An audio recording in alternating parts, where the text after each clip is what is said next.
fellow Megatennists, and welcome to another episode of Hello, fellow Megatennists. I'm Larrue, and with me is Neb. Hello. Glib. How's it going? And Spider. Hi. Today we got a bunch of news things to talk about, I guess. I think for me the biggest thing is, well, it's not big, but let's talk about DX2 for a bit. You guys want to do that? Yep, the only sure. and best game in the franchise. So we have Bayonetta in DX2. If you guys don't know the Dante Devil May Cry timeline, Bayonetta is Dante's mom. And shortly after, there's a timeline thing, and she ends up in DX2. And she's in the DX2. You collect halos, or if you played before they edited it out, you collect, what was it, Olas? Olas. Yes. Hey man, you gotta collect the Olas. And they look exactly like Sonic rings. Yeah, they don't look like halos at all, but they're halos, I guess. And you collect a lot of them, and there's no real point to it. There's a ranking system. What are your guys' thoughts on this collaboration? Oh, I like getting free units. That's about it. Yeah, it was neat. I mean, it's better that it's not some weird shit. You know, like a lot of collaborations I see are like they need to collaborate with someone, so they do it with some weird, obscure franchise. So it's cool that it's someone notable, like Bayonetta, but she sucks. So at least in this game, she sucks. She really does suck. And then I don't know. There's that Blade guy. I don't know Bayonetta like too much at all. Really, I googled it a little bit before we started recording, and my understanding is that she's a witch, and there's also demons and angels, but the angels don't look the same in that game or something. I think that there's a lot of interesting dialogue, at least for the first chapter, because I started skipping after that. So I don't know what happens after the first part of it, but it was kind of cool to me. I think that the what do they call it? The units are kind of bad though, right? They're only really good for particular builds. Yeah, they're like flavor. It's like, you know, if you are a fan of that franchise and you want to have a team with that franchise, you have it. Yeah. And I think pretty much the highlight is just the interactions with the characters in this game, and it's also nice that the art was redone by I don't remember his name, but you know who I'm talking about. The music's pretty nice too that they added in for the Bayonetta collaboration. Yeah, do you know what the significance of the music is, or because I don't. Neb, this is your job. I've never even played Bayonetta. I think I even have it on PC, but I just I don't know what's wrong with me. Do you know what the song name is or what? It's the one that plays in the menu I for don't the play item DX2. return. Yeah, Or item exchange, I mean. I know that one of them is like Fly to the Moon or something. Or someone in the channel, the first channel, said that it was called Fly to the Moon or Fly Me to the Moon. Does that have any relevance, Glib? I haven't played much Bayonetta, so I couldn't really tell you for certain. That's an old classic, isn't it? I forgot who did it. Oh. Is it? Sinatra. Yeah. Oh, it's Sinatra? Yeah. Okay. Yeah. Oh, I thought it was a reference, but I didn't know that it was like actually that song. Okay, so I feel kind of dumb. I mean, I'm not really sure if it's the same song, because it says composer here, Norihiko Habino, whatever his name is. So maybe the different song's the same name. We're probably like triggering all the Bayonetta fans who are... Yeah, they're gonna love this content. If it makes them feel better, I do plan to buy Bayonetta on Switch or Wii or something, whatever, I don't know. I don't even have her in DX2 yet. I have like so many Giannes. Is she also just called Jean? Gian? I think it's John. And I have the ugly like rabbit thing. I don't know what it's supposed to be. It's supposed to be like, angel, I guess? Yeah. It He looks like he's wearing like a little cherub mask over like a horrifying teeth face, so that's a cool aesthetic. I'm down with that. Oh, Beloved. Yeah, love that's it. pretty cool. I don't know if you guys would get this, but there's a character in Ninja Turtles named Yojimbo, and he's like a rabbit samurai. loosely based off of Yojimbo, I figure. He's And for not some, in Ninja Turtles. He's from a totally different IP. He's from his own but thing. isn't it? I've only He got does. from his There's own a comic. crossover event, but the way you phrased it was like, yeah, in Ninja Turtles, there's this guy. Okay, well, okay. I'm sorry that I only have I'm like the saying '90s, Michael Jordan the is '90s from Space cartoon. Jam. To be fair, Usagi Yojimbo is like very closely tied to like they have a lot of crossovers and stuff, so it's not that weird to think that. Yeah. No, it is, but he's not originally from Ninja Turtles. Okay, I'm sorry. I'll never How make dare fun you of your insult my rabbit. heritage. That is a cool character, though. I've read a good amount of that stuff. Yeah, he reminds. But I guess the point that I was trying to make is Beloved looked like if Yojimbo took a bunch of the Bane serum. I guess. HGH. Just loaded up on HGH and wore a mask. I get. Oh, there's one other thing I wanted to talk about with DX2. It's not really related, but I guess kind of. Pokemon Go has that AR photo thing. I don't know if anybody plays Pokemon Go left in the world, but I thought it was really interesting that it's exactly like the AR mode that came with DX2 originally, but now you can do that with Pokemon. That's so weird that didn't exist on launch, because they had the AR like catching the Pokemon by throwing the ball. That's so weird they didn't have a separate like mode where you just go in and look at them, because you're doing that anyway in the ball throwing part. From what I've heard, Pokemon Go was pretty much just a copy of Ingress, with very few features added. Well, I mean, I tried to jump back into it specifically because I wanted to be able to talk about this more. And the only thing that I've noticed that's changed since I guess initially is that you can also change the teams now, I guess, and you can do special raids if you do a raid and you get invited to do a special raid. But I don't know. The game is pretty like bare, I feel like, and I don't know who plays it, but there you have it. It used to be everyone. Yeah, it used to be, but now the summer when it came out at work, they had to send out an email to every person. It never happens that everyone in the entire company gets an email, but they did, and it said, "Please do not play Pokemon Go on campus. If we see you playing it in the buildings, we're going to write you up." Hilarious. Wow. That canopy is not worth it. I guess the only reason I wanted to bring it up is because I think it's funny that SMT came first, Pokemon came next.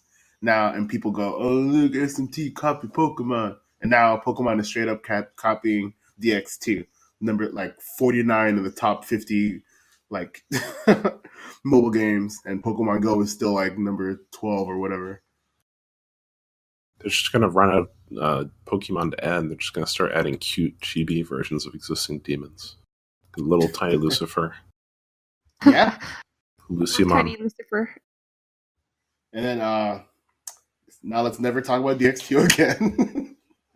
And this is my genius segue. Now we're talking about Last Bible. It's out, guys. Last Bible Game Gear is out. Not to be confused with Last Bible Special.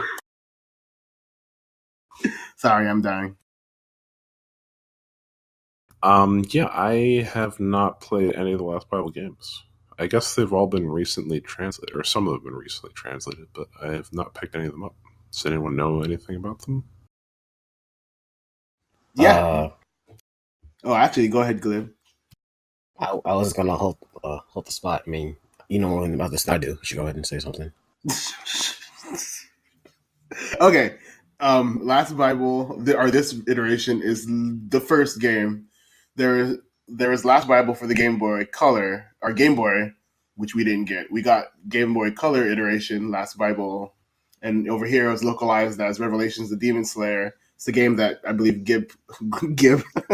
Glib played partially, and I played as well. And this is essentially another remake of that game, or a remaster. It has like different sprites.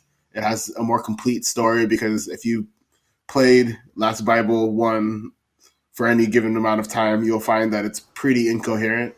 It just has a generalized like an opening that says a bunch of stuff, and then you wander until you beat the game.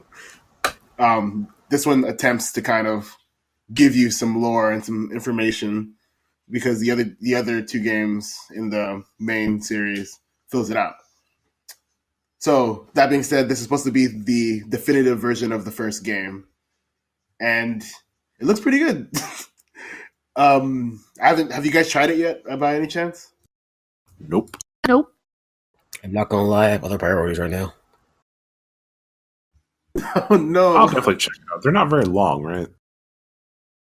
I would say that pretty much all of them you could beat in under 20 hours each ish. I think Last Bible Special, not Last Bible Special, last another Bible is the one that you could beat a lot quicker.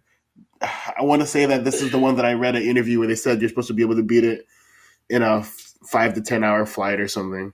But I could be confusing that with a Final Fantasy interview I read. I might play after I play Redux, I guess. Well, not replay, but play Redux. I haven't played Redux yet. Yeah, I mean, I gotta say that this is probably one of the more interesting localizations or fan translations that translator Tom has done, if only because it's the Dragon Quest flavor version of SMT. I have seen that he said to not play the first iteration or first version of the translation because there are some bugs, but I think that it has since been patched out. If you do download it, it's like the 1.02, I believe, edition. I'm gonna try it out this weekend. Literally tomorrow, I'm gonna play it for like an hour and see if I like it.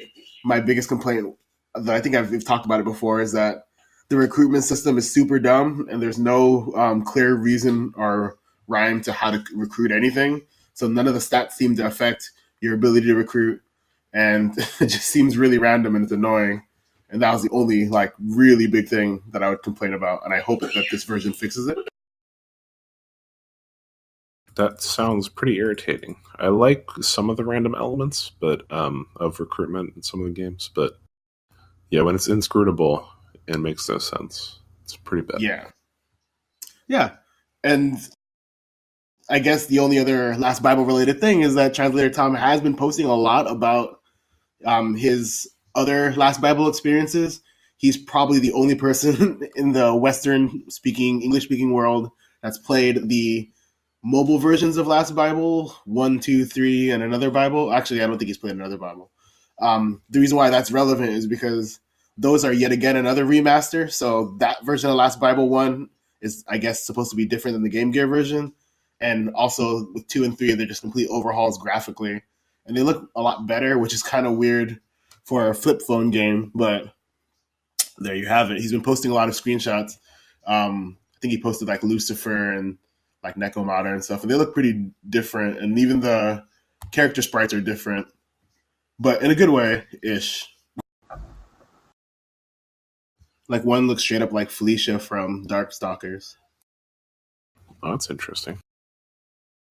More human take rather than the weird too much of a cat deal she's got going on. Too much of a cat.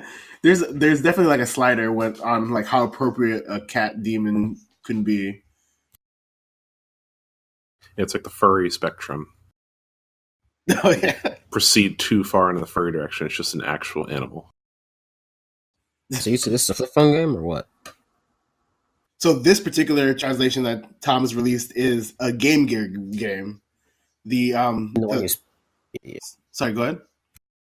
The one on the flip phone, or whatever. The new one. Oh, the one that has the Necomata is from the flip phone. Just definitely follow translator Tom. I believe he's called Retro Tom or Retro Translator on Twitter. So follow him. Wow, no one's gonna be able to find him because I don't know what he's called. But go ahead and find him. I shall do that. And then what else? We also got some news regarding games that are coming to us. Persona Q2 was announced a while ago. I don't know, I feel like it was a month ago, right? And something like that, yeah. Yeah. There's no dub. People were waiting quite a while for it. Yeah, because it came out in November, October last year, and end of November, I think. Yeah, and we're getting it. I don't even know, in April or something. Sorry, don't quote me on that. I wasn't really following that news too closely, but I think it's the next 2 months or so it's going to come out. Yeah, but the thing is, I guess, there's no dub. People are kind of upset about it, but at the same time, it's a game that didn't even sell pretty well or well at all in Japan. So I think that they have no hope for it selling well here. It's also for a I think dying. it's the dying platform. I think it's pretty safe to say that was never going to sell well. Yeah, I mean, I guess the only like argument against it is that Persona Q1 or the first one sold better in America than it did in Japan, or at least according to the data that you can find on like VG charts. But yeah, it was never going to be a successful game. So I guess the no dub is like whatever. But you know what? I'm okay with it. Yeah, I mean, I played. It's Sorry, go ahead.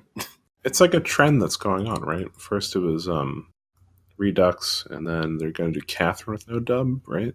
No, And Catherine. Actually, they've confirmed all the original voice actors are coming back, and yeah, it's going to be a grand old time. so they're just picking and choosing. They somehow got Troy Baker back.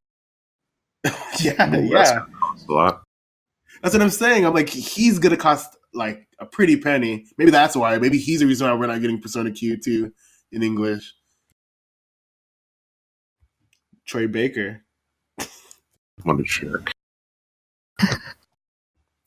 And then there's some other things involving Catherine that we're not going to talk about because no one cares. Or at least none of us care, right, guys? No one cares about drama. Yeah, who needs a Vita release? The only thing that I want to touch on is there's no Vita release, and I'm going to like stab somebody because I would prefer to play a puzzle game that doesn't need high-end graphics or doesn't need a big screen to play. I would prefer to play that mobile. Now I'm going to have to use PlayStation. What is it called? The thing where I just make my PS4 work on my Vita, and that's how I'm going to do it. Thanks, Atlas. That is spiteful. Yeah, I beat Bloodborne that way. I can do whatever I want. You played Bloodborne on a Vita? I played Monster Hunter World that way too. You're disgusting. I think I mentioned this before, but I might buy Full Body on sale later, like next year. I don't know, but I'm not paying full price for that for sure.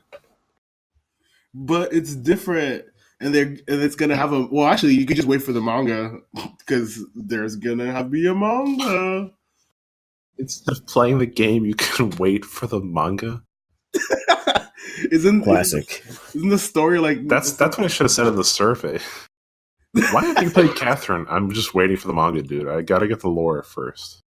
Can't just get For the Shonen Jump port. There's 2 Catherine novels. All right, there's 2 of them, so there's a lot of lore, and you got to get all of it. So, yeah. And then the other game-related news is, what is it? Etrian Odyssey Nexus. Correct. It's probably the most Megaten game we're going to talk about today. So, Glib, go ahead, talk about it. It's a fun game. I don't know what else to say about that. It's not. How is it different from the last one? Basically, this one is like a conglomeration, like a celebration of the series. Since I think they're expecting this to be like one of the last games in the series because they're moving off from the 3DS and the Switch doesn't have a touchscreen, so it's like has a bunch of different dungeons and stuff from the last games. So from 1 to 5, I think. And I don't think I have anything from Mystery Dungeon. No, I'm not really sure about that, but I haven't beaten the game yet. I'm playing it right now. So never mind, I guess. But yeah, basically it's just a celebration of the series. Because the series, they planned the series to end, I think, but now I think they announced that there's gonna be more on Switch probably. It's just really confusing to me because it's only like a 10-year-old franchise, right? It came out in like 2006 or something. The first one. Yeah, I'm not actually like sure that. that the first one come out. I just remember it came out around the time Strange Journey did. That's my marker for like time is when Strange Journey came out. 0. It was before Strange Journey and after Strange Journey. Came out in 07.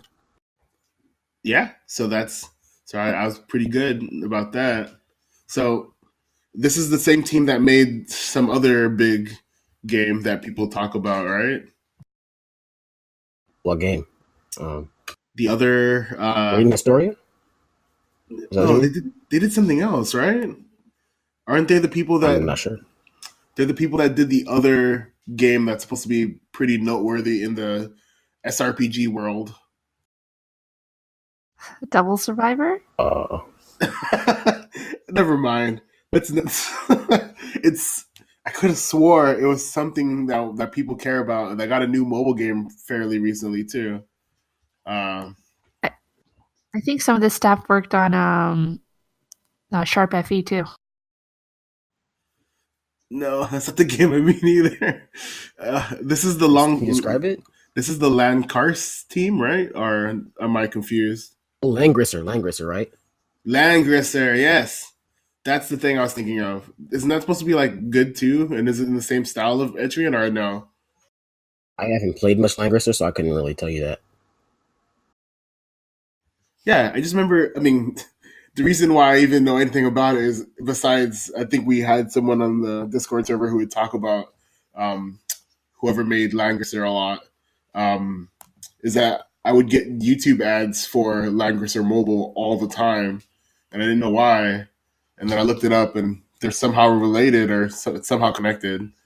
But who knows? That's a mystery for another day. I think Atlas or Index bought them in 2010ish, and they merged them in with Atlas. Oh yeah, that would make sense. Because if I remember correctly, they made Etrian, and then they also did Strange Journey, and then they did Devil Survivor, and some people worked on TMS, and I guess the team is dissolved, or they just haven't They haven't said anything about that team anymore. I think they just merged into other teams. Yeah. When Index did their restructuring. And then poor Atlas gets so many restructures, like so recently too. I'm trying to find a team that did it, but I can't find anywhere on the wiki or anything. It's fine. No one cares about Langers. So we're gonna just like rapid fire through a couple of other news things, and if you guys have something you want to add, just jump in. Persona Super Live 2019 is gonna be in April.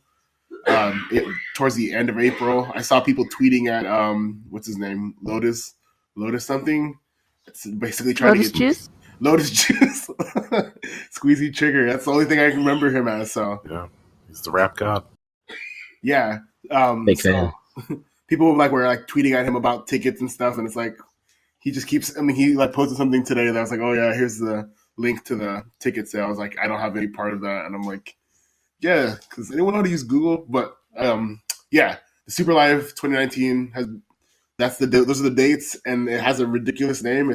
The full name is Persona Super Live P Sound Street 2019. Welcome to No Q Theater.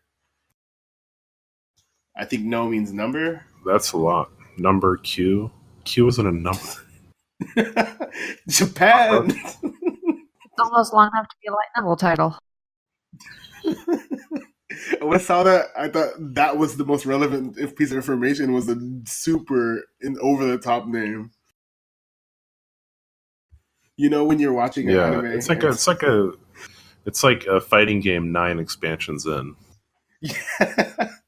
Or like when you're watching an anime. Ultra EX. Ultra. Oh yeah, I mean, the Japanese name for Persona Arena is basically like this too. So it's like I don't remember the name. It's Ultimax, some shit. Yeah, that's sort of like I think that's like a wrestling sort of joke though. Oh, okay. Well, like all the characters have absurd, really long titles in Arena. See, I only watched wrestling from like 12, like when I was 12 to like 13, and then I stopped because then I was listening to Linkin Park and System of a Down. That is the logical progression. If you don't move into new metal after wrestling and you keep liking wrestling, you're not a good person. Yeah, that's how you end up like Ryuji, I guess. I don't know. Let's see what else. Okay, Persona 5R. This is not really news. It's just a reminder that it's happening in March. There's no date. At least I didn't see any on the trailer. Maybe I'm wrong. Or maybe there's some sort of like hidden subtext, or you have to run it through an emulator or scan a QR code. Don't know. But there's also the Persona 5 anime special, R Stars or something, that's coming out March 23rd. So that could be the release date. Is that like by anime special? Is it like a short film, or is it an actual series? It's airing on TV, and I think it's a few episodes. It's not a full season, but it's not just one episode either. Yeah. A limited run, as they call it. And does that mean that it's OVA? Because I don't know I don't even understand like the concept. OVA is just video release. Oh, okay. There was also a super interesting infographic thing that someone at Persona Central aggregated. I don't know. It was interesting to see the sales. If you guys haven't seen it, it looks like basically the first week is the most important week. I mean, I guess that's kind of like goes without saying for every game, but it's interesting that makes or breaks Persona sales too. So there you have it. The numbers for 2, 3, and 4 are actually pretty close too if you combine all the remakes and all that together. I just thought it was really interesting that it seems like Persona 1 is the top dog or second most dog. Yeah, for main, if you can't count spinoffs and all that, it is really up there. It's because it's the best game. But some people, they like to do. Okay. Yeah, these are pretty, probably a little biased then, because this does not include digital sales numbers. So there would be zero added to, maybe not a zero added, but very few added to P1, right? And then a bunch added to almost all the other ones. Persona 1 on PSP is a thing though too. So yeah, I think one of the weird things to consider is that they never did. I don't really think of any. I can't think of any Japanese site that aggregates digital sales, and I don't think Atlas has ever. It's very hard to capture. You can't really. I guess you could. It would just be really arduous. You'd have to go through every single storefront that you're distributing it on, and then sum all that up. Yeah, but then it's one of those things where Sega releases that giant thing, that portfolio of all their sales and whatever. They purposely leave out that information, which tells me that it's probably not impressive because they use very manipulative wording. So, yeah, looking at sales data is always a little iffy. But just remember that Persona 1 is the second most exciting Persona game. Persona 4 doesn't even, or almost gets there. It's like 370, I guess. And then, Persona 2 is... the thing that boggles my mind, I guess, is that Persona 2 Eternal Punishment, the better of the two, is the worst selling out of all of the Persona mainline games. Only to be... only thing that comes close is Persona 3, which makes sense because Persona 3 is like the weird one. I don't think Hoshino Persona games hit their stride till 4. And yeah, that's that. Another interesting thing we talked about just a second ago was that Catherine's getting a manga. So yay! We're gonna eventually get the entirety of Catherine in manga form. I think that's weird. They use mangas to all the like popular Megaten properties. Even Persona Arena, which I think that manga ended last year, or maybe it's ended fairly recently because I saw some posts about that. I don't know. I don't think they've announced who's going to be doing the art or whatever, but look out for that, and also look out for the Catherine art book, which is going to be in English or no? Yeah. Who's doing what? Do we know who's writing the Catherine manga? Because that makes a big difference if it's going to be anything worthwhile or not. See, that's the thing. What, like, in the, I guess, the manga world, or there's just some people that are just like, if they touch the manga, it's going to be bad, or what? No, it just is if it's going to be actually related to the series or not, or if it's just going to be tits. Okay. I think they said, I know. Okay, so then the artist is this guy or a girl, who knows? Konya Ro Jiko, and I believe that's a feminine name. So let's say that that's feminine. I don't think there's any confirmation on who's going to be writing it though. it's just going to be coming out digitally, which also is kind of weird. I don't know if that's a norm or a new trend or a current trend, but it's a digital manga and they don't say who's writing it. Huh. It's distributed by Shodensha, if that helps. No clue. Yeah. So will this be in English or is it just confirmed for Japan? It's just confirmed for Japan, so it's coming out next month or the first thingy in the series, I guess. And usually these things do get an English release. I don't think the Persona Arena one got one, but the Persona 3 and 4 ones did, and I think the 5 one is going to be getting translation as well.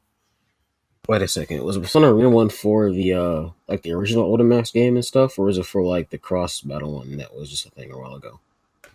I believe it's the original Arena Ultimax. It has the guy from Arena Ultimax in it. I don't know if it ever goes off into the rest of it, but yeah. We have one more Catherine thing. Catherine streaming is restricted, so that means you can't play key parts live, and people are mad about that. And I don't think it matters. I think most streaming services would have probably banned the content anyways with their current policies. Yeah, I think most of the stream, if you look at Twitch or if you look at YouTube, they're starting to clamp down hard on like any kind of adult content. So a game that's super adult themed is probably not going to get much play with either of those streaming sources anyway. This one isn't super lewd though, right? There's no explicit scenes, right? Or anything like that.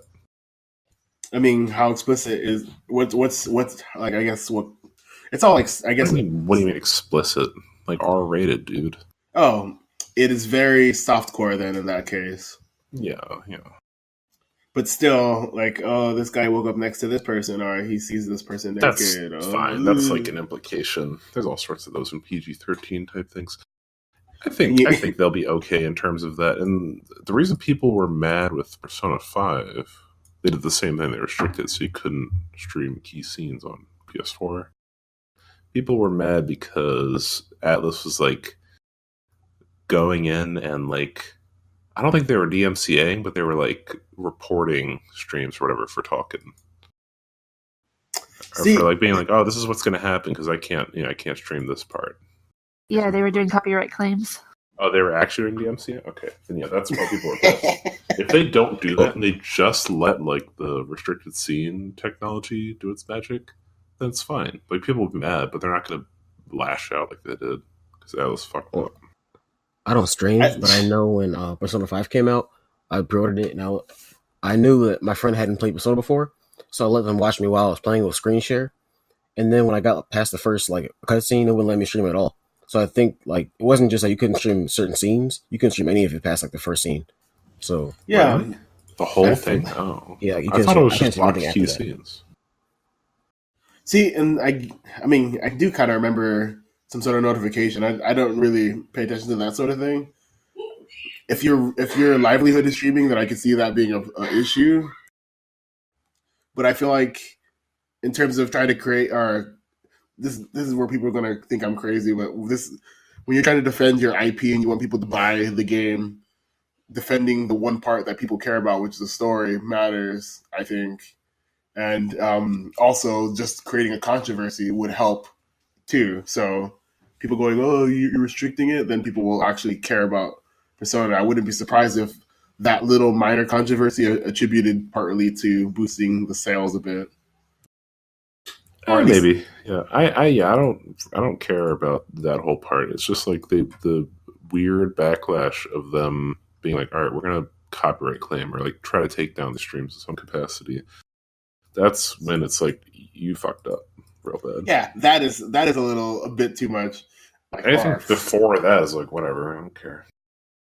Yeah, exactly. When you said that, just like when you're saying that, I'm like, oh wow, that's pretty crazy. Atlas has a tendency to do some things where they just respond really poorly when or they just don't respond at all. A good example is that our testers were too good to find the bugs in the untranslated text. Like, probably don't say that at all. Like, can you read or can you like put yourself in the consumer shoes? Do you see how dumb that sounds? So this is more of the same. And I don't know if it's like a trend, if Atlas is going to continually get dumber and dumber over time, and less consumer friendly or less responsive to the community. That's what it seems like they're doing, is they're being less responsive, which also leads to the next part, that fatless survey. Yep, survey. I'm trying to kill this. Sorry, go ahead. I thought it was kind of neat. People definitely had complaints on what questions were being asked because certain franchises were not represented proportionally. Mostly mainline was just mainline, and then every Persona game was listed individually, which was kind of messed up. But they didn't list P1 and P2 in parts of it, but in other parts they did. Yeah. They did some really questionable things. P2? Yeah, they forgot Pete. Actually, speaking of that, though, that is actually funny. Though. Survey, I'm pretty sure that they didn't even list, like, before last survey, they listed what you want remakes and stuff.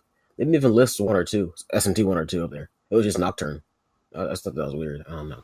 Oh yeah, I guess they had Nocturne and they had one other one, but then they just had like SMT as one of the things. They didn't individually list like every game like they did for Persona, or every game that they remembered to list. But how similar is this one to the one that they got in Japan? That was pretty comprehensive. Because I know that I guess that this is going to be a thing that Alice is going to do annually.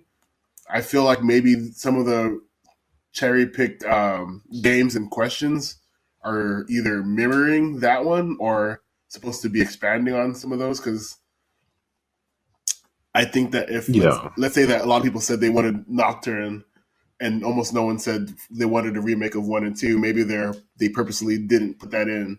Yes, that is true. That it could be targeted. There's absolutely zero chance they're going to do anything with Persona 2 ever again. So they don't list it. So, and then it's like the other thing is, they put all the Persona or all the Hoshino Personas because, like, well, I guess let me backtrack. They put Persona 1 and then they put like the bad version of Persona 1 under things that we might want remastered, which I thought was really weird. They put it twice. I don't really know why, but I guess my concern or question is that it's probably more to do with relevance in terms of the longevity of the series or the what's going to get the most sales. Because if we're honest, no one's going to play SMT 1 and 2 because look at the people who played SMT If or SMT 1 and 2. Like, it's only going to be the people who hardcore love the franchise and want to either have that like hipster hat of, I've beaten all the bad games or I've beaten all the old games. Right. Everyone you just call SMT 1 bad?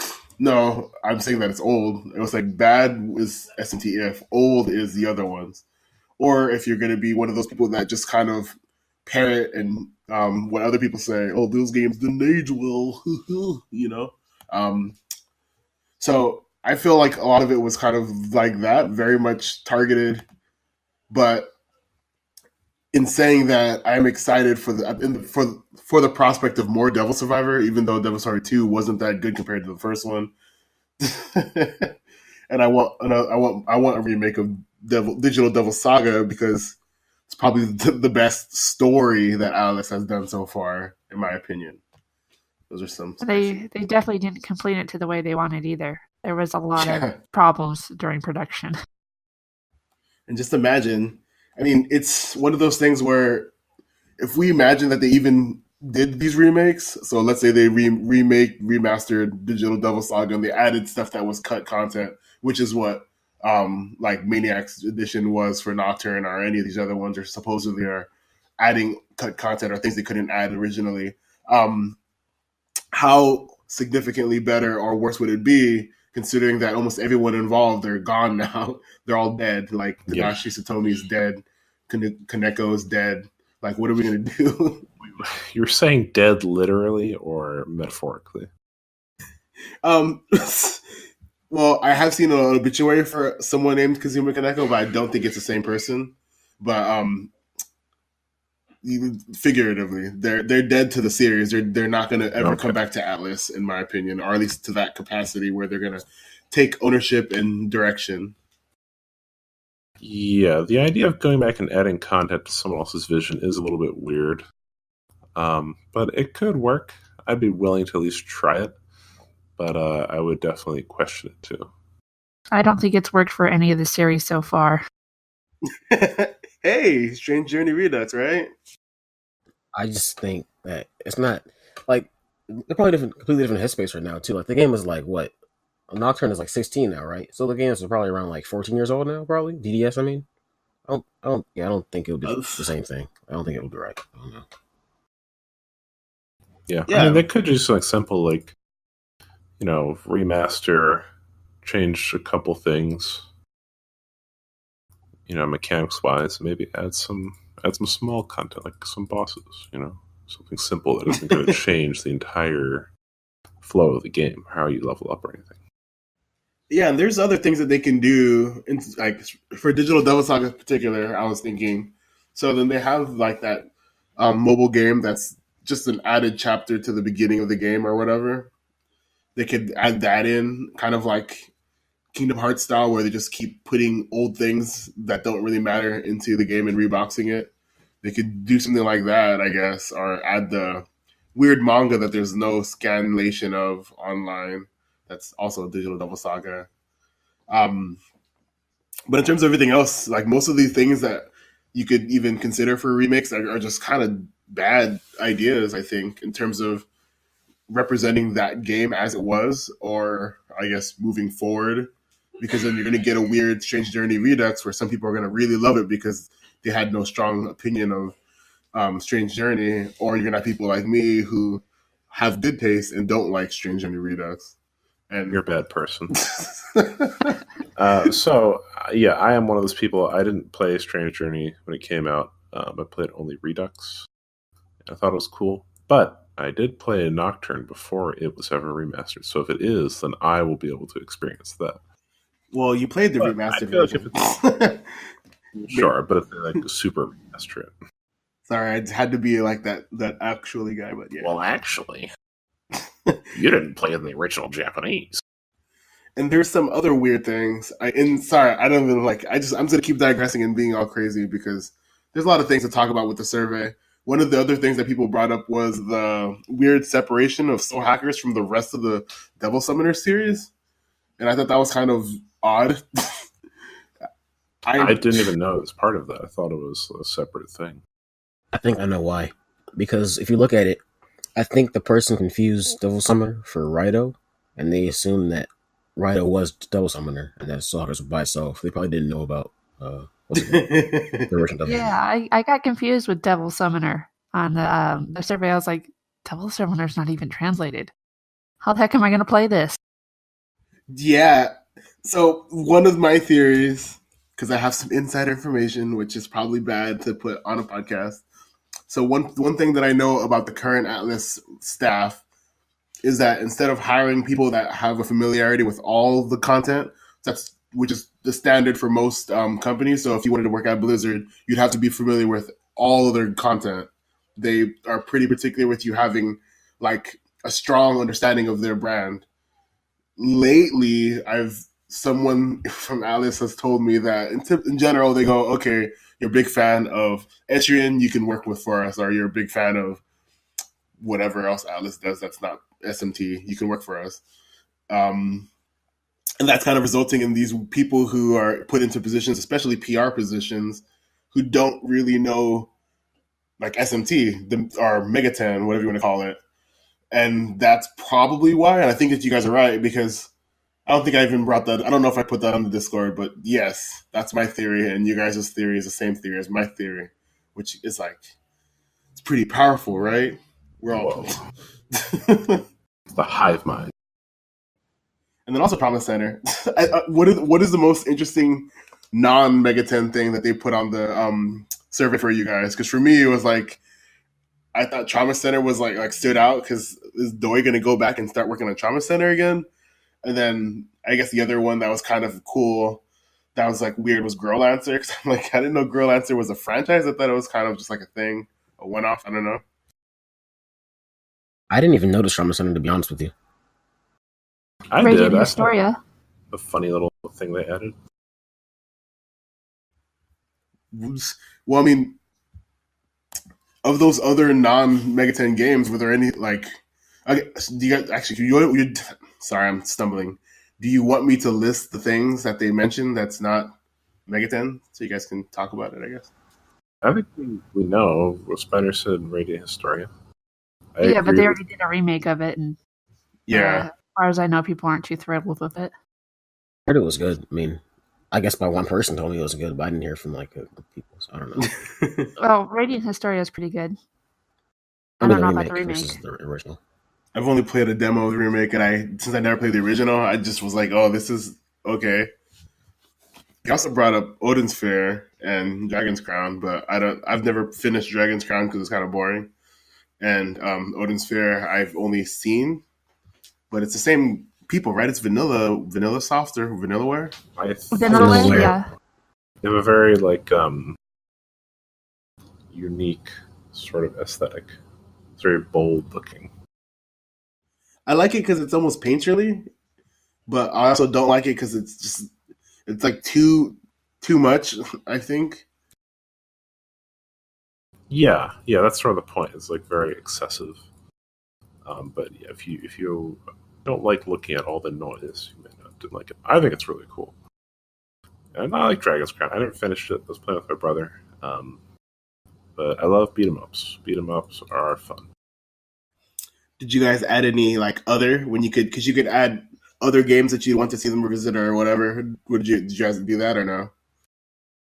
I don't even remember what I put. I don't think I added anything outside of what they were talking about. What did you say? I'm the only hipster, I guess. I put Jack Bros and Last Bible and Majin Sensei. Because I wanted Jack. Oh, I also put Synchronicity Prologue, but they had like a character limit or something, so I had to like delete that. But those are all amazing, and I wish people could play them, especially the Jack Bros, because it's already in English. Just make it great. Amazing is a very interesting choice of words. I would rather play like a Jack Bros remake than play Persona 6. You could replace Persona 6 with any game, that'd still be true. So it doesn't mean anything. Okay. So they also had in the survey they asked a bunch of other things like merchandise and ports, sequels and installments. And I think that most of these questions were like I feel like they're all fluff. I don't think most of it even mattered. I think that there were specific things that they wanted us to answer, and they just filled the rest in with things that we would kind of like to entice us to actually finish the survey. You know what I mean? I did complain about the Persona 5 Atlas store. Well, Atlas store is just Persona 5 store, and one SMT wall scroll. I will say that I think the full survey flowed pretty well. I like the follow-ups on if you said you didn't play a game, it would have information about did you ever hear about it, why didn't you buy it, all that other stuff. So I thought that was kind of interesting data to collect. I was wondering if they're going to use those metrics at all to sort of up their advertising or figure out, do we need to distribute to reviewers more often or something like that. So that seemed cool. And yeah, I thought that's the stuff that they're actually going to use. I think that is in a way that they're probably like using that to rate their media presence, because for pretty much any answer pertaining to how I get information, it was almost never through Alice USA. Yeah. My answers are very unhelpful. For every game that I hadn't, they'd ask, hey, how'd you hear about this? It's like the internet. I don't watch reviewers. I don't, follow IGN or whatever. It's just, I hear about the game from someone on the internet. Yeah. Yeah. Some of these games are from decades ago. I don't remember. Yeah, that too, yeah. I walked into GameStop one day. That's how I found out about Ancient Odyssey, to be honest. Sorry, what did you say? That's how I found out about Ancient Odyssey. I walked into GameStop and saw it on the shelf. I think I've only seen a couple of Etrians in the wild, but never bought it because I didn't like Persona Q, and people said that's the same game basically. Disgusting. Making maps is cool. I like it. It is no coincidence that the best mainline SMT game was made in the Ancient Odyssey engine. Just saying. I tried Etcher and I didn't really like it. It was one with the Underwater Kingdom or something or other. See? Yeah. That's 3. Is the combat in Q and... Is the combat in Q and EO similar? Like the weird sort of like lock in all your shit and then they go... And there's like rows of people. Is it like that? Has anyone even played Q here? What? We're asking you. Yeah, you. You're the... I haven't played Q. Hello? Oh, okay. Okay, so then I guess... Well, why did you say it's disgusting for liking it? I was talking about... You never played the game. You're a hater, dude. Disgusting for not playing Ancient Odyssey. Come on now. Alright. And then the other part that people got excited for was the ports. I don't really think any of these ports are good ideas except PC and Switch. Switch, because everyone has a Switch, because it's so easy to trick people into buying a Vita and calling it a Switch. But here's the difference, though. Vita. The Switch has games. It has PS Vita has no games. You're right. The Switch probably has the Guinness Book of World Records record for most ports from PC to Switch. most games. PS Vita has no game. Stop. But I think it's a good idea if they actually implement any of these things. They did use a third party for the Catherine port to Steam, so I mean they could just do that again for other games if they don't really want to remake them or whatever. They can just port Nocturne to Switch or Steam, and that'd be kind of good. Yeah, dump everything on Switch and PC. Like that's not a ton of effort for the amount of money you'll get off of it. Exactly. Certainly. And they'll be outsourcing it too. That's not going to tie up too much assets. Exactly. Yeah, and I think that because I was trying to think of the relevance of this with Atlas USA, because Atlas USA at its core is just a localization branch. It doesn't do anything, doesn't develop anything, and their feedback is largely ignored anyways. So I was thinking that maybe this is another pertinent piece of information where they want to know which things to port to, and that's why they even mention it at all. I think port to as many things as possible. The Xbox One doesn't have any owners, so it's not going to get any sales, but could do it anyway too. And I guess is that all the news? I was going to talk about Wonderfest, but it's not really that interesting. Just a bunch of stuff happened. They made a bunch of toys, a lot of fan toys. Specifically, the only thing that was interesting to me was that they made a lot of Devil Children fan toys. And the reason why that was funny to me is the character that they did the fan toy of is I keep saying fan toy, but it's called the Garage Kit.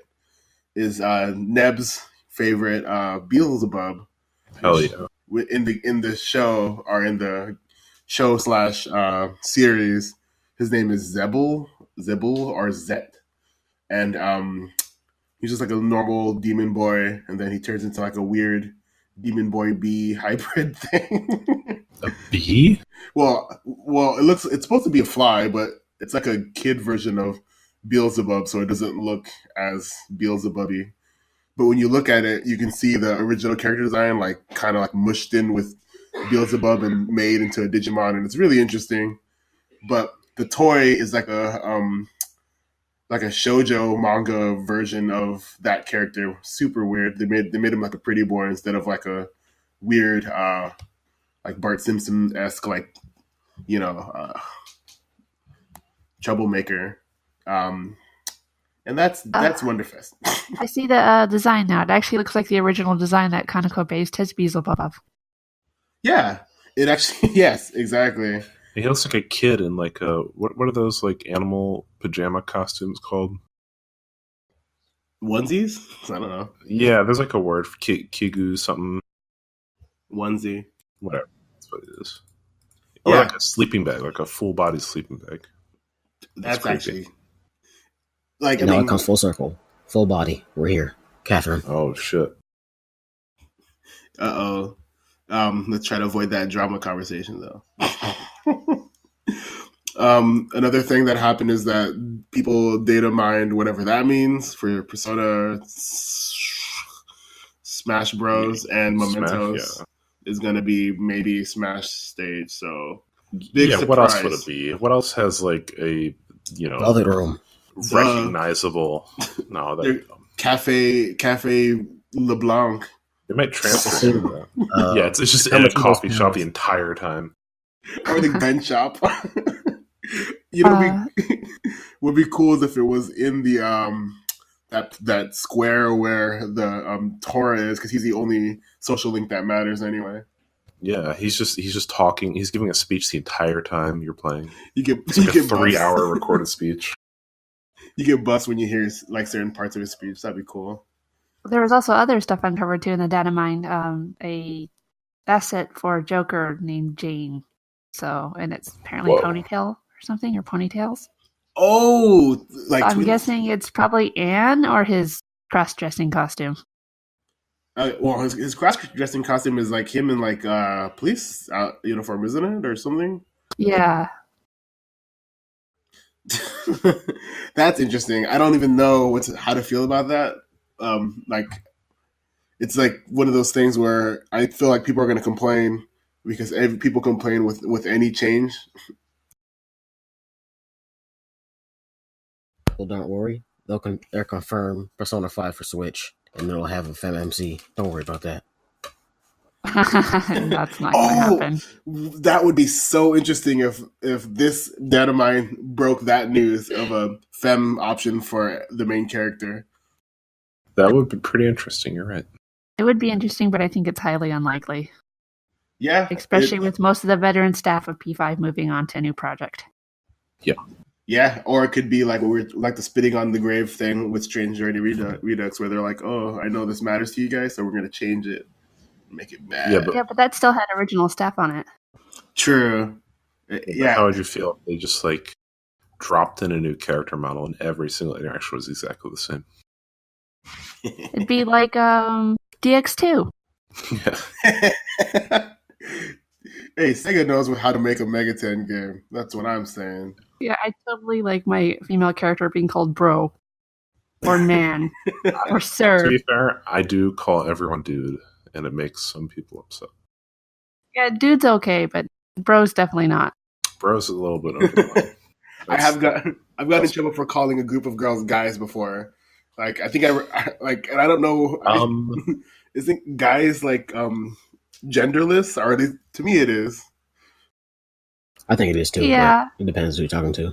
This ties back to an earlier episode where I said we should go back to Quakerism, where like they should say thee and thou, like no titles, no like articles, whatever they're called. That'd be nice. And pronouns? Pronouns, yeah, no pronouns, just only thee and thou and thy and shit like that. There was one other. I keep saying there's only one more piece of news, and then I just talk about more news. But here's for sure the last news. Shmupulations. They're like this Patreon-based translations thing. They've translated a couple of Kazuma Kaneko interviews before. One where it was like a cross interview between him and I don't know her name or what she does, but another person. And another one where they translated all of the Zone of the Enders discussions, and he's there for a little bit, and they talk about why he's even in Zone of the Enders. Apparently he used to go out drinking with Kojima. Read that translation, though. I'm not going to spoil it any more than that. So they translated 3 small mini interviews that talk about like the first game. And I thought it was cool. Kazunari Suzuki, who's the old scenario writer, is in that interview. Some people that you basically never see in interviews are there. The old PR guy and some other people. along with Koji Okada and Kazuma Kaneko. I'm trying to make a conscious effort in pronouncing the names slightly better, but it's hard because I don't really care. Interviews are interesting, though. Have you guys read them? Yep. Yeah. Yep. So everyone else should read them. Yeah, we'll post them in the description. I had a few comments and questions if y'all had any too. I don't know. Sure. All right. Okay, so I was reading the interview. I found where this is. I mentioned some part about someone saying it was like SMT was a 9-part story, but then I got kind of confused because there's SMT 9, so I wonder if that was like a local saying, I guess, or like a local idiom in Japan. I don't know. Like, I don't get what that means. Is that a thing? I don't know. My understanding is that originally you're supposed to be a 9 entries that would overarch and have this long story. They talk about Lucifer slowly gaining wings throughout the series, and he's supposed to get 12 wings, and that's supposed to be some sort of relevant thing. So there was, I don't even want to say it because I feel like people are gonna take it out of context. But there was like a loose timeline-esque thing originally. 9, though, SMT9 does not have any relation to that in the sense that the name SMT9 is in reference to the 9 different endings because there's 9 alignments in that. It's supposed to follow D&D alignments as opposed to SMT alignments, which do whatever they want. Okay, so my next question was, if you read the Kaneko, if you read the Kaneko interview, it says that he didn't intend to make games originally. So you think that's why he left making games, or at least he's not doing them right now? Oh, he just okay. I would have to imagine so. I mean, if you end up in a weird career that you didn't even intend to be in, you probably don't have a lot of attachment to it. Granted, these interviews from '92 or something. Yeah, so a lot can change between then and now. Maybe he has changed his mind and he loved it more than any other career he'd been in. But we don't really know. From what I remember, he started off as an animator. And he went to school as a designer, clothing designer. I believe that. And the only old things I remember that I could add is that he's mentioned he only started drawing because he wanted to impress women or something, and he never really liked it. So those are the only 2 things, and I guess that kind of corroborates it a bit. If he was mostly ultimate Chad. Yeah, if he was mostly into fashion and he didn't really like drawing and he didn't really care for video game making, or that's not something that he ever aspired to do, makes sense that he'd leave or die, as it were. My favorite takeaway from any of the interviews on this link is the very end of the Kaneko one. And he says, if you want to make good games, number 1, don't play video games very much. Which is great advice. And also, number 2, don't be negative. So, by those 2 rules, no one who likes this franchise could possibly ever make a video game. Considering that, yeah, it's a good point. I didn't notice that, and that was kind of funny. But I do like the sentiment of looking outside of just video games for inspiration. Yes, I think he is actually wrong in the sense that like everyone needs to do that on the game. Because if you have some guy, like a John Carmack type guy, who's like just an engineer and knows like every technical thing about every game ever, then that's really valuable. But yeah, if you're if you're a designer or something, you're from the aesthetic side of the game, that's absolutely vital, and that's very, very good advice. Yeah, I was actually thinking like, this interview sparked this weird train of thought where I was considering why Kaneko is like in hibernation and why Okada left. And I think it was no secret that Cozy was pretty disappointed with everything that would come out. Basically, there's a very recent video that someone put out that summarizes Jack Bros, and they talk about how it's literally the best Virtual Boy game, and that it stands out for how much effort was put into the game and how much thought was put into the game compared to every other Virtual Boy release, and how innovative it is besides and with all that being said, it's largely forgotten and only kind of known as this novelty that's worth $800. Um, and I think that if your ideology is to make good games, make creative, innovative games, and you're and anytime you do innovation, it gets largely ignored. And like I think that would kind of be crushing. Because if you look at some of the stuff they've innovated the monster catching like genre. They've innovated the press turn system, and they innovated not being able to draw ankles. I don't know. They've done a lot of things, and I was like, this interview is interesting because they seem so happy and optimistic in a sense, and so creatively free. And then before they got crushed with all of the disappointment, like in terms of sales and in terms of recognition for their exploits. That's a very depressing take on the interviews. It's like, I like the part where they all got crushed by this industry that's just like a eternal like steamroller of everyone's hopes and desires. That was my favorite part. Because look at what he's doing now. Okada is making gambling games for mobile apps. Like that's what he does. It's poker. Damn, punished Okada. Eternal punishment. Yep. Maybe innocence in an eternal punishment is mad as in hell. But yeah, it was really depressing to read this. I don't know if I didn't know that context or perspective, so I just had a good time reading them. I was having a good time reading them. I feel like, okay, I thought at least Spider, did you take away some of that like depression in from there or not really? Or maybe from some of the more recent ones.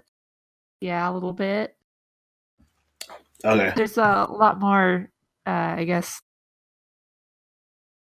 unsureness and self-doubt in interviews, in the recent ones. Yeah. Modern interviews, I mean. But I think not so much the ones that are getting translated now, but just the ones that have come out in the last few years. Yeah. But if you it's just that juxtaposition, that contrast between these guys who are over here bragging about like their cool ideas and they seem like they're having fun. I think there's literally a quote where it says like Kazuma laughs or something, and I'm like, what? He can make that. He can vocalize like happy sounds. For him to go from that to to not existing anymore and to promote some like game that copies his game, which I'm talking about the Lost Child. I don't know.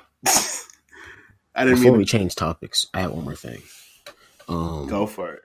This is more of an observation, but when I was reading I think the middle one, they talked about the difference between magic and summoning, and if you read it, it says that that the magic is actual from the person's spiritual energy or whatever, and the summoning is through the technology. And the demons are summoned from the Esluth, which is the top layer of the Sephiroth and the Kabbalah. I don't know if you guys know about that. I don't really. It's very surface. The subject is very surface level. But if you look at that one, and then when I was looking at the picture for the Zebel, whatever his name is, mentioned that he came from the Expanse, and something he said something. It was a trigger word,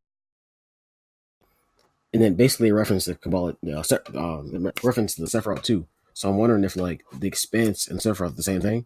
So would you think like, assuming all the worlds are connected, do you think the stuff like the Schwarzwald and stuff like I don't know, like I guess Expanse also, or maybe the what's the thing again? Not the Kalpa, thing from Nocturne. Amala Network, maybe? The Amala Network. Oh, we're going to get into Amala Network theory. Stop. Please don't do this. Amala Network is the Sephiroth, isn't it? Yes. I mean, well, part of it. I don't want to do this. Okay, I'm not going to even say anything. Thank you, Glib, for bringing up timelines on accident. I was just confused. I'm not even thinking about timelines. I'm just thinking about themes here. Right. So, from a thematic point of view, they utilize the Sephiroth heavily, which is why in the anniversary edition, whatever, the logo for the CDs is the Sephiroth. That's all I want to say about it. All right, then. Thank you for this whole topic. I didn't think you'd break me. Sorry, man. Well, there's better news. We have questions. You want to do questions now? Yes, that's all that's left. Alrighty, I will read us some questions. I picked up a pretty nasty cold a couple days ago, so I'm still a little bit bad on the voice end, but I'll try. Our first question comes from Michael Sanchez. He writes, do you guys think Rondé is overrated? JK, but actually, what are your guys' thoughts on the recent survey? We already discussed that. Do you think we might see new spin-offs, especially with the amount that previous ones were mentioned in? Especially with the amount that... We definitely are getting new spin-offs. We have an event in March to talk about spin-offs. I mean, if he's talking about in reference to like... He might be speaking broadly. That's true. Anything. Outside of Persona, I feel like it's almost not likely. We still have like the action platformer or whatever it was, but I think that's going to be a Persona game, to be honest. I don't know if we're going to get a mainline or Devil Summoner or whatever else spinoff. What do you guys think? No. This is more of just my personal hopes, but since not Persona, since SMT is taking more of like a third person type of gameplay, I hope they bring Devil Summoner back and make that the first person spinoff. So we have something like that going on still. When you say Devil Summoner, do you mean Raito or do you mean like the franchise in general or the series in general? I mean like Soul Hackers. Oh, the bad one. I'm just kidding. Summoner is in Japan, so I think there's definitely some ground there that we could see some of that. But I still think it's highly unlikely. If they do Devil Summoner, please just don't do Raito. Let him die. Do literally. No, Raito's the most popular one. That's definitely the one they would do. Yeah, he's going to come back. He'll be back. No. When they had the D2 Liberation, what was it, the anniversary unveil for all the new content, they had asked what crossovers you'd like to see for D2, and the host had said Psychopaths and something else. I forgot. I forgot what the other one was, but and then they asked the audience, and the audience shouted Raito. So no, there you go. Hell yeah, right? No, he would make sense in that game. He'd be cool. He would make sense in that game, but please let him die. Or at least put any other Raito. Best if he was one of the characters. They just put him in there, and he's just with these like high school children. Well, he is a high school kid too. I think he's supposed to be like 18 or 17. What? He looks like a grown ass man. He's wearing a school uniform. Yeah, that's a turn of what is it like? Can't remember the name of the era where they started to get all. Showa? Was it Showa? Yeah. Yeah. He's wearing that era uniform, and it's also the same thing as what that one famous guy wears. The guy that looks like the Street Fighter guy. Sorry, what? His uniform is both a traditional school uniform from that era, and also it's similar to this other devil summoning character who's also a Kuzunoha. Do you know what I'm talking about, Spider? No. Which one? He's like buff, and he has like a weird tiny head. No, I don't. Is it Mr. X? No, I haven't even played the remake of Resident Evil 2 yet. It's just, whatever. I'll post a picture when I remember. The only thing, anyway, just set in the YouTube video. Just set that picture to that person as we're desperately trying to remember what the hell you're talking about. Yeah, well, I don't think you guys know what I'm talking about because it's one of those like hipster things where I'm like, oh, I know something that's like trivial, obscure manga lore. But it's all right. Anyway, yeah. Sorry. Question number 2 comes from Hilda Lagos. Oh, wait, actually, before we go to that, oh question, my god, I do want to say congratulations to Michael Sanchez because he won the thing for his cool he did that story video where he's playing Nocturne and then he does the thing and he starts playing DX2. That's his video. That was the best video. It should have won first place. Yeah, I'm not gonna say that they're racist, but are whatever. But they definitely didn't put enough Western or the whatever. All the winners were from the Japanese version of the game, except 2 people, literally 2 people or 3 people. So it sucks that although Michael Sanchez is the only person who knows how to make videos, that's also a Megaten fan that submitted a video, and he didn't win first place because they're xenophobic. Oh, it's called ethnocentrism, actually. That was our And it's sponsor. legal. Oh, okay. Well, go ahead and die, Sega. Yeah, no, that's not a surprise that they focused on their own first. But One of what are you the gonna do? English winners wasn't an English winner either. They just used the tag and Facebook just copy pasted. Yeah, because they're brainlets. So I'm not gonna bash Sega too much, but Sega can die. But also, they can die. All right. These opinions are not mine, Sega. Please email me a copy of Yakuza. Thank you. And then die. Yes. Yakuza's pretty great. Question number 2 comes from Hilda Lagos. What do you think Atlas might plan with this survey? Like, see if it's a good investment in doing something the fandom wants, like a remake or SMTH? Or reviving old franchises like Devil Summoner? Or who knows, more ports, or SMTH? Since now with P Studio, they just need to do asset flips because the engine is done and they already put the new staple in quality, or the real goal is distract us from SMT5. I don't have a lot to say about this. I know you guys probably do, but I will say, yeah, every decision they make with every other franchise is just to distract everyone from SMT5, even though they've never announced practically anything about it, and they won't for like another year. That is the goal. First. I will say that. Okay. What's SMTH again? I'm confused. What was that? Or it's how they're saying something, I think. Or something. Okay, I got you. Yeah. Or SMT Hell? It could be shaking my something head. I don't know. Anyway, go on. You guys discuss this stuff because I don't know what he's talking about. There's a lot that I don't understand in what they're saying, but basically the survey part we can skip. We already basically said, like, yeah, we took a guess at what they might be doing with asking certain questions about different franchises. We just discussed sort of reviving old franchises. Now I think the part we want to address is P Studio imports. Thank you. I'll go with this, actually. Okay. Because I've been posting this a lot on the sub lately.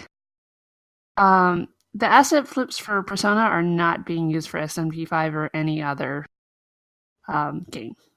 Except for maybe Catherine? I'm not sure. I'm not sure if they use the same. I don't think so. Oh, okay. But SMT5 is working with Unreal Engine 4, and they're building their assets from the ground up. They were finishing up their models back in August, I think. I had an interview about it. So yeah, there's no asset flipping for spin-offs or any of that for franchises other than Persona. Yeah, consider this. In terms of like assets, you have DX2, which is completely different assets. I believe M, the guy who works on that website, the cutting room floor, he extracted all the models and stuff, and he said that essentially those assets are comparable to PS3-ish graphics. So you have that. Then you have the Persona 5 models, which again are like PS3 models. Then you have the SMT5 models, which are designed using the Unreal Engine, and that's completely different from the engine they use for the other two mentioned games. The idea that they're going to reuse assets of Persona 5 is pretty unlikely because the fidelity is so low compared to what everything else is going to be doing with SMT5.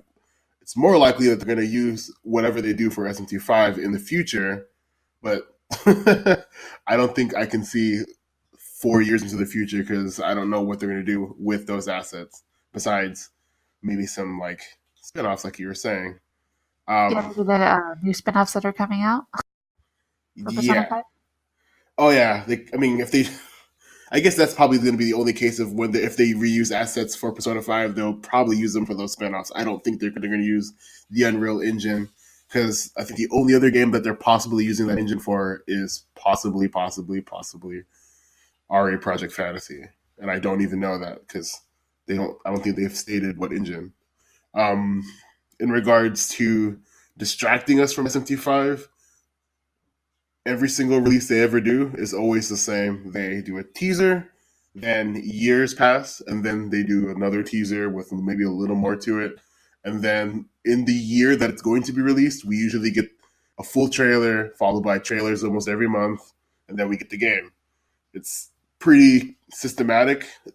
I think. I mean, I could be wrong, but I feel like almost every Atlas game is like that. So we already have the teaser that happened way early. Now we're in the waiting period.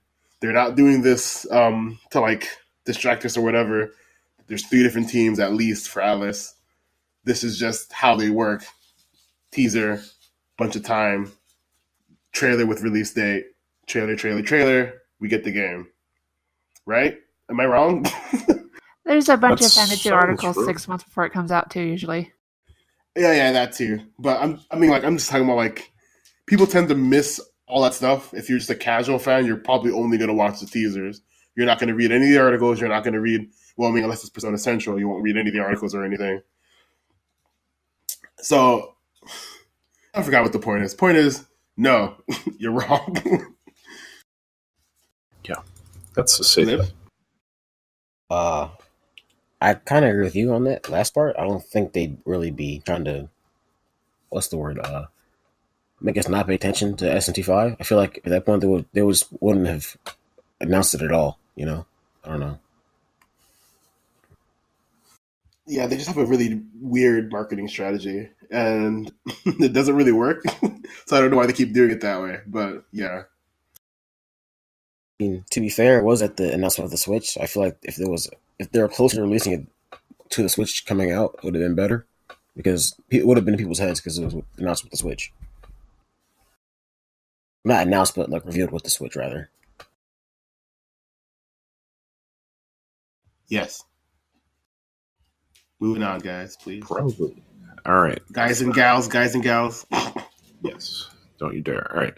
Third question, written by Luciano Francini, says, do you think DDS and Devil Summoner have a future as IPs in the Atlas lineup after SMT5 is released? Also, general speculation on what they do with all the shiny new HD assets other than Nocturne Remake. We sort of went over these in general. I think it's unlikely that they would revive these franchises. It'd be weird. I think they should just start a new thing, you know? But it's really hard to completely try something new. Even if it's a company you know and you really like and trust, consumers are going to side with a recognizable name more often than not. And getting together old staff to keep it consistent too is not going to be easy. Yeah. I don't know if It's they'll get like messy. new games, but they'll probably keep making merch and keep referencing them and stuff. At best, what I think is, we pretty much said all the stuff, but if this survey means that they're going to revive anything, the best way to do it is to probably do a remaster and announce a new or announce a new entry in that, because if you announce a new entry, you can get a read on I guess new people's interest, and then you could remaster them after that and get the people who are newly interested in that IP to buy the older games. Sometimes that works, but it doesn't really, because if you look at Persona 3, it did not boost the sales for the older games. If you look at Persona 4, it did not boost the sales for Persona 1 and 2. So there's some hit and miss to that. I don't think that they're gonna revisit like Digital Devil Saga specifically because that story is done. They could do a new Devil Summoner because that's a pretty popular IP, but then they would have to do a Raito one, and that sucks because Raito is boring. The saga novels are also done, I think, so there's really not a whole lot of reason to revisit. Yeah. They could it would just be a Devil Summoner in name only, or they could revisit different eras. They could one of the Raido books, or the Raido book, touches on a story where he has to deal with Kyoji the First, and Kyoji the First is kind of like this like dumb summoner guy who has like all his little summon tubes strapped to him and whatever. He's all edgy and he's like the first Kyoji. They can always touch on like the earlier periods, or they can go further into the future or something, I guess. But I think that in terms of period pieces, they hit the most interesting like time period of Japan for a Devil Summoning game. So let's not do any more Devil Summoner. Maybe another Devil Survivor, maybe another Jack Bros. As for what they're going to do with the assets, I have no idea. But Oh, yeah. I think with a lot of the games that are going to come out from now on, because it's the end of the history period in Japan, so end of an entire era. I think that's going to be a really common theme in games coming out. End of an era. Also, if I remember the name of the person, he's a super famous character, Yasunori Kato. Like, really famous. Bison looks a lot like him, I think. But they also have a character in one of the in the Raido manga who's based on him too.